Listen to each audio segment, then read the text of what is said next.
Yo soy el buen pastor, que da la vida por sus ovejas. El Señor esté con vosotros. Y con tu espíritu. Lectura del Santo Evangelio según San Marcos. Gloria a ti, Señor. En aquel tiempo dijo Jesús a sus discípulos: el que os dé a beber un vaso de agua, porque sois de Cristo, en verdad os digo que no se quedará sin recompensa. El que escandalice a uno de estos pequeñuelos que creen, más le valdría que le encajasen en el cuello una piedra de molino y lo echasen al mar. Si tu mano te induce a pecar, córtatela.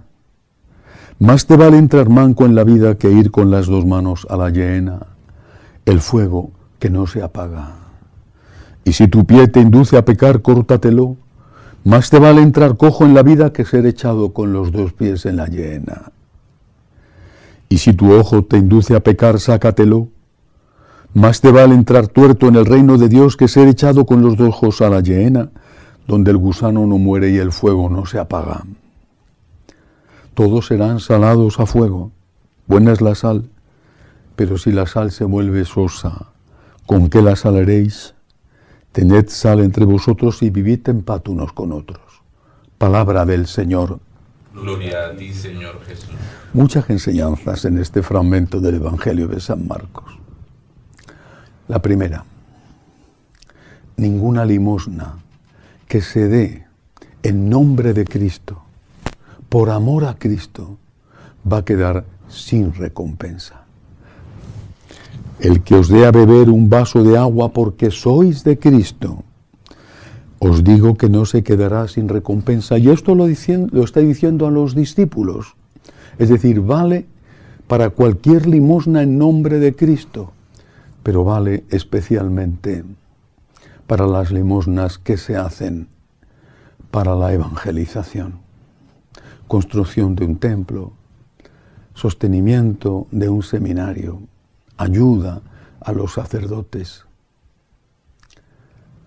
Si consideramos la evangelización como la mejor, más eficaz acción social, entenderemos que, siendo importante todo lo demás, lo primero que tenemos que hacer es cuidar el alma, porque del alma va a depender el cuerpo.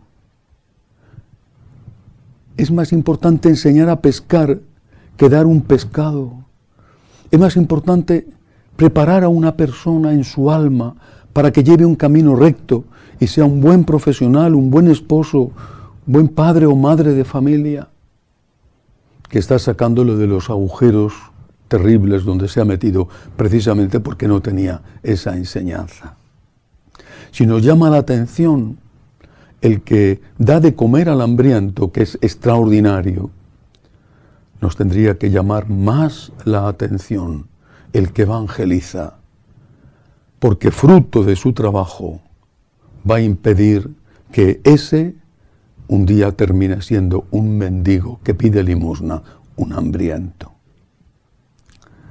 Y lo digo también como un acto de agradecimiento a los que nos ayudan a mantener este medio de comunicación que es la televisión, a mantener el seminario, a mantener a nuestros sacerdotes en aquellos sitios más pobres donde estamos.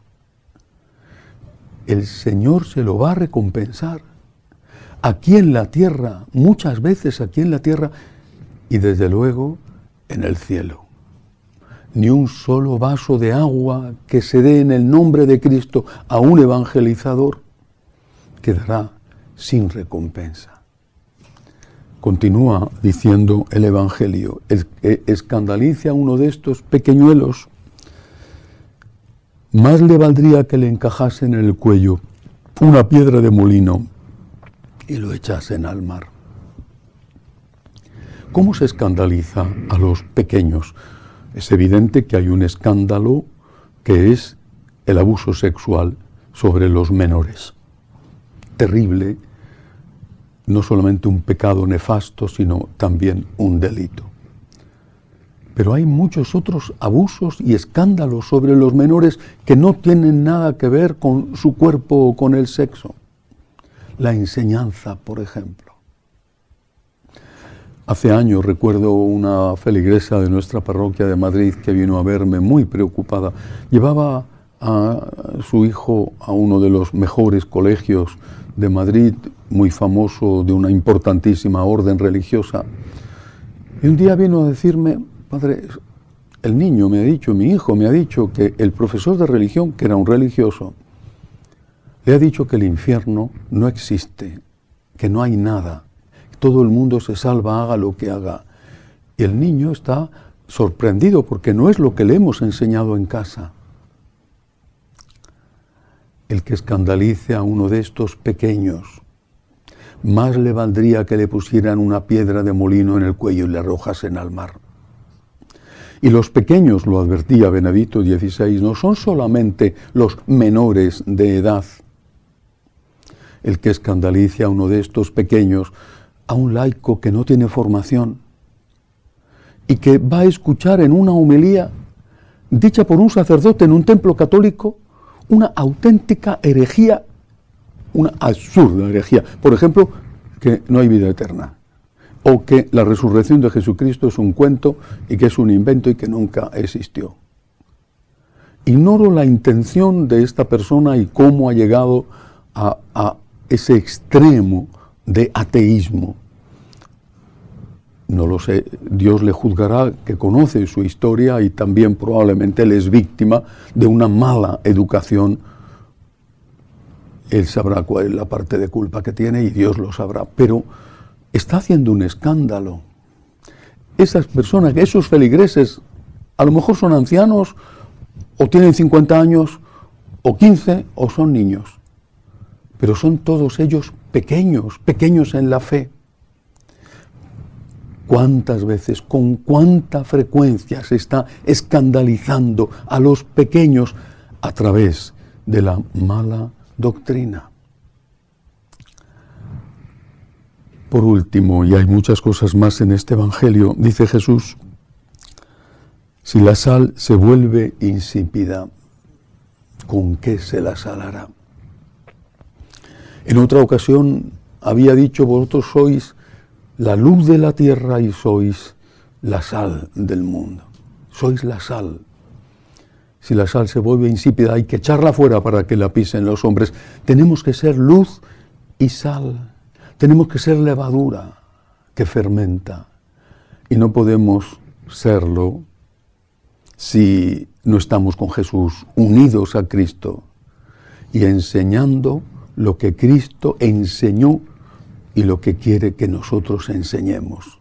Tenemos que ser luz que brilla en la tiniebla del mundo y no fuente de mayor humo que ciega los ojos de aquellos que han acudido a ti pensando que les ibas a dar luz y lo que haces es darles oscuridad. Pero también los laicos tienen el deber de formarse bien, porque en el tiempo en que vivimos, todos somos responsables de la preservación de la verdadera fe. Y no podemos decir: soy un especialista en esto o en aquello, pero de teología no sé nada, porque eso es un pecado de omisión. Te pueden hacer fácilmente daño y después tú puedes hacer fácilmente daño a otros. ¿Cuántos catequistas han sido engañados, por ejemplo, con cursos de Biblia donde no se ha enseñado la enseñanza y la doctrina de la Iglesia sobre la Biblia, sino todo tipo de teorías absurdas? Y ellos, después que esos catequistas se lo han contado a los niños. Si hay que ayudar a los evangelizadores, hay que ayudar sobre todo a los evangelizadores y a los medios de evangelización que son fieles a Jesucristo. Y cada uno de nosotros tiene la responsabilidad de transmitir la verdadera fe, preparándose y formándose bien para ello. Y tiene la responsabilidad de intentar impedir que se haga daño, que se escandalice a los pequeños, por supuesto con el abuso sexual, que es gravísimo, pero también, y sin que quiera compararlo con ello, con este otro escándalo que consiste en manchar, perturbar, estropear la fe inocente de tantos que a pesar de la edad siguen siendo pequeños. Que así sea.